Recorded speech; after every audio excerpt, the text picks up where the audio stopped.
Hello, this is John from caveofprogramming.com, and in this tutorial we're going to look at the idea of scope in the context of beans in this case. So scope's a very important notion, and we've already seen in the tutorial on setting and getting beans that a bean has a scope, and we set the scope here to session, and scope is probably session is probably the most useful scope for a bean, and the idea is that the bean will then be available in a kind of typical browsing session. Now what actually happens is that if you set a bean with session scope, a cookie gets set on the browser, and that cookie has a timeout which I think in Tomcat 6 at the moment, I think that is by default set to 10 minutes, although you can change that by adding an entry to web.xml for the server. But let's take a look at how this actually works. So if I run getBean here, at the moment it's saying email is null, so because I haven't set the bean. And let's go to that link in a browser. So I'm going to start Chrome here, and in fact I'm going to start a new incognito window, and let's go to getBean so the bean isn't set. And now I'm going to go to setbean.jsp to set the bean with session scope.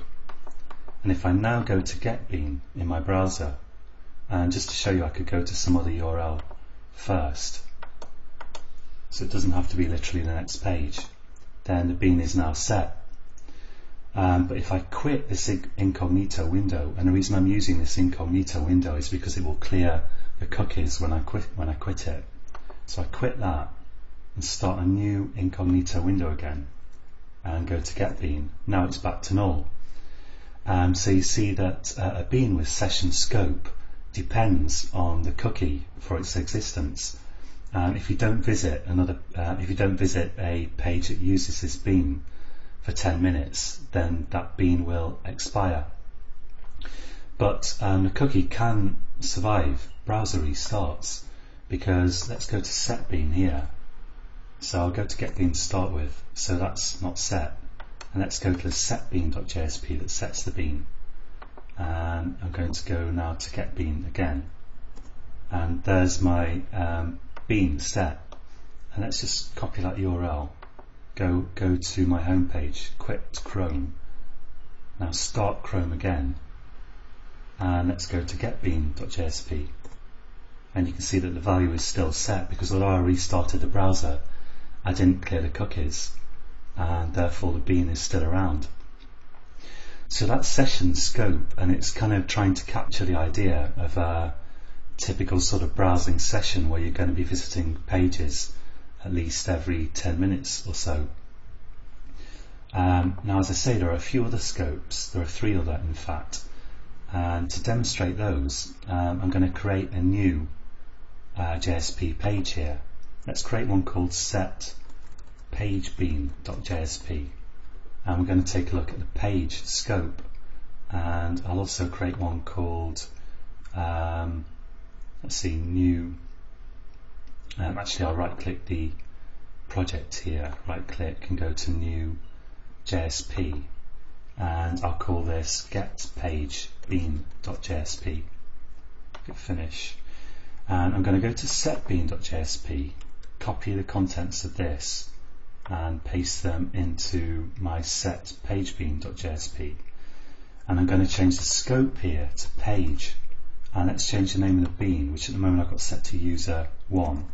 I'm going to set it to user 2, just to avoid any kind of confusion with the last bean. And similarly, I'm going to go to getBean.jsp, which sets the session bean, copy that, go to getPageBean.jsp, paste it in, and let's change the name of this to user 2 as well, and I'm going to change this useBean also to page. Now the idea with a page bean is that you can only use it on the page. So if I copy this now, if I copy the bit that uses the bean and paste it into setPageBean, let's run setPageBean. So in setPageBean, I'm using the bean, specifying the class that I want to use, setting the scope to page, setting a couple of properties, and then echoing back one of the properties. And if I run this now, of course it's going to work. And in fact, yeah, but if I go to get page bean now, let's go to get page bean, it's not going to work because if you set the scope to page, then you literally can only use the bean literally on that page. And let's just put a comment there here to make this clear. Won't work. Bean has page scope. So page scope means you can only use the bean actually on the page that you're on. Now let's look at request scope. So I'm going to right click web content again, create a new JSP here. What did I do? Yeah, okay, and I'm going to call this set request bean.jsp. Click finish, and let's also have a new JSP get request bean.jsp. Click finish, and let's go to set bean again. Let's go to set page bean and copy the contents of that and paste it into set request bean. And let's go to get request. Let's go to get page bean, in fact, last one that we created here, and paste it into get request bean. Where are we? Get request bean. Okay. I'm just going to close some of these other pages here because it's getting a little bit confusing. So control there. Let's get rid of. Wow, I really have got a lot of pages open.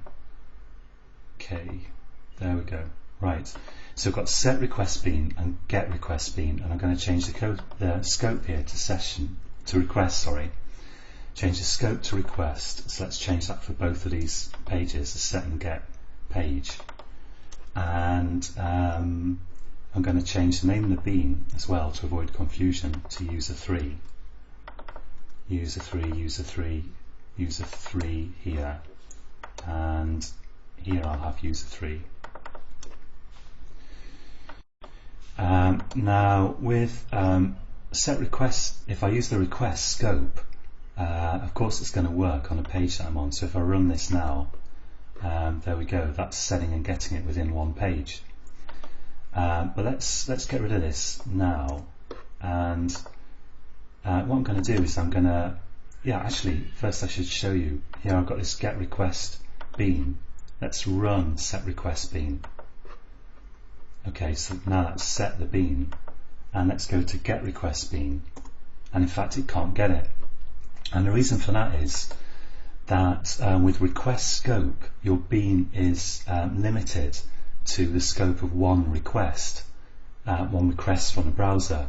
So if I go to set request bean and then I go to the get request bean page, that's 2 requests, and the bean won't survive to the next request.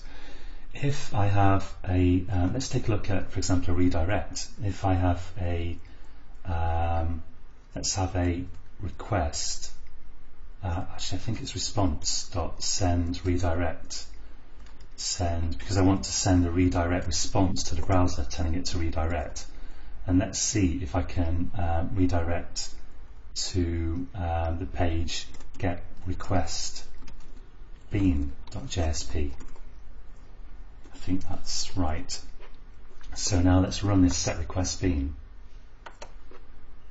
Click finish, and there we go, we've redirected to get request bean, and the bean is null because a redirect again is 2 requests, because what happens is you send a command to the browser that basically says, okay, you're on this page, but now go and get this page. So again, it's 2 requests, and we end up on this get request bean page, even though I ran set request bean and we went to that initially, but the bean is going to be null. But now let's have a look at what happens with a forward. So if I have here a JSP forward like that, and I set the page to get request bean.jsp. I think that's all I need.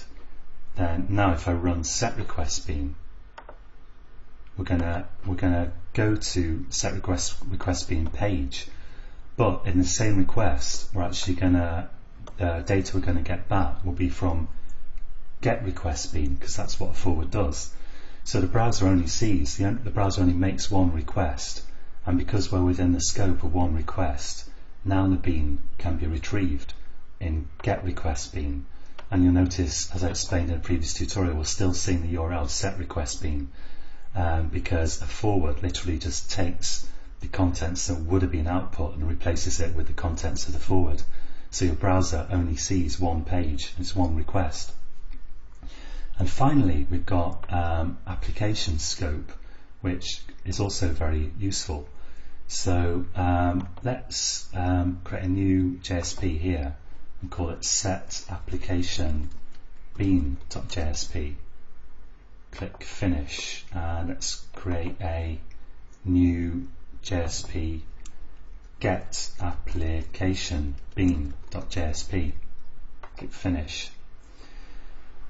And I'm gonna let's go to set request bean and copy that and paste it into set application bean and change the scope to application. And I'll change the name of the bean to user4.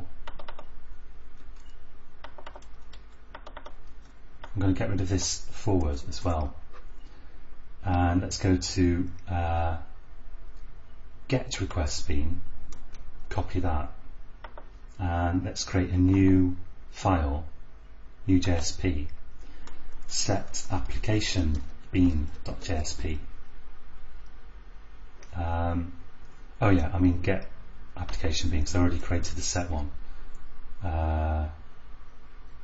Maybe I already created that one as well. Going balmy. Yeah, I've got set application bean and get application bean. Did I just do that? Oh well, anyway, okay.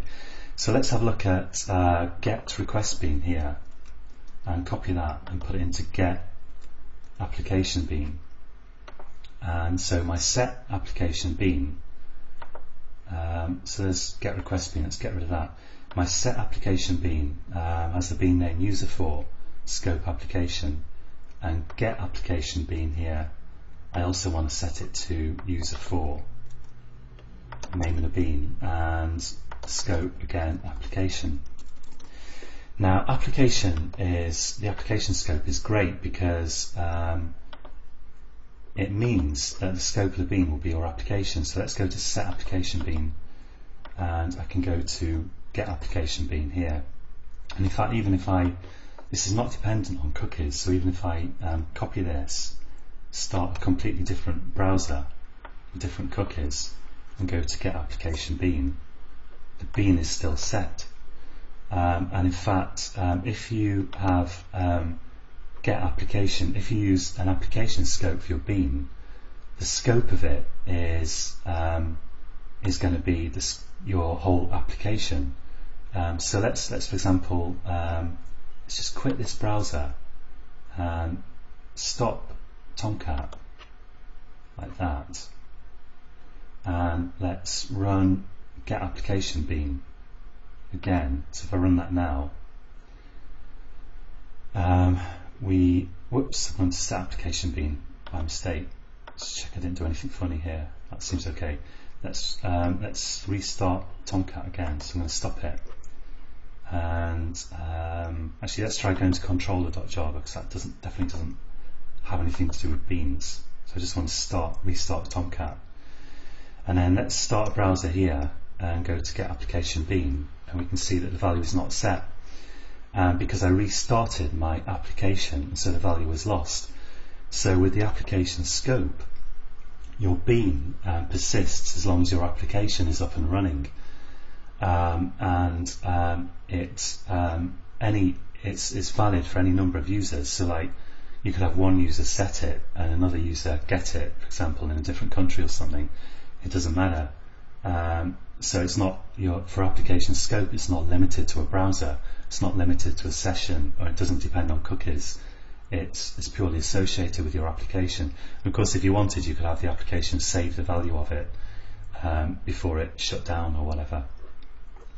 So just to summarize now, page scope means you can only use the bean on one page. It won't survive a redirect, but it's fine, and it won't survive a forward either. It has to be literally on the same page.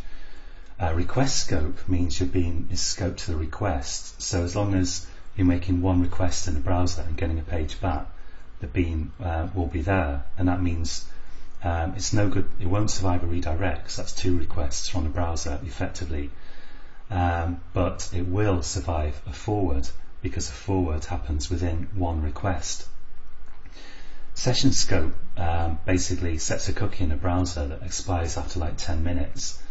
So as long as the cookie is there, or as long as the user keeps going to different pages, then your session bean will be there. And finally, application scope is scoped to the application. So application scope is not per user, it's per your web application, and it spans multiple users, multiple browsers, multiple pages, and it has the widest of all the scopes. So that's it for scopes. Quite a lot of information there, but it's a really important topic to understand, very, very useful. And that's it for this tutorial. And so until next time, happy coding.